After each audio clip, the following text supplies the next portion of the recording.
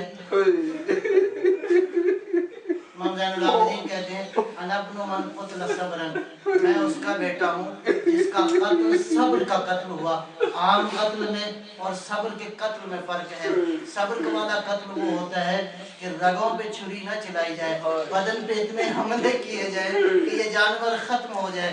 قلعہ زینبیہ پہ کھڑی تھی، حسین بھی زمین کربلا پہ تھا، تو صورتحال یہ تھی مقاتل میں لکھا ہے کوئی پتھر مارتا کوئی تیر مارتا تھا، کوئی تلوار مارتا تھا، آواز دی اور عمر ساتھ دیکھ نہیں رہا ابو عبداللہ کے ساتھ کیا ہو رہا ہے۔ یہ زینب نے آخری منظر دیکھا حسین کی شہادت کا، عزیزاں اس کے بعد یہ منظر آیا کہ جب زینب کوفہ کے بازار میں خطبہ دے رہی تھی تو ظالموں نے دیکھا کہ زینب کی خطبے کو خاموش کیا جائے، حسین کے سر کو لے کر آئے۔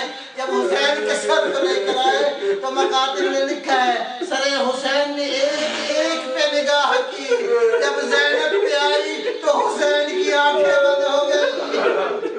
اب جو زینب نے نگاہ کی، راوی کہتے ہیں بی بی نے محمل کی جو لکڑی تھی اس کے ساتھ بندہ تحت جبین ہو بے مقدم المحمل، بی بی نے اپنے ماتھے کو مارا، ماتھے کو مارنا تو راوی کہتے ہیں میں نے محمل سے خون پھوٹتے ہوئے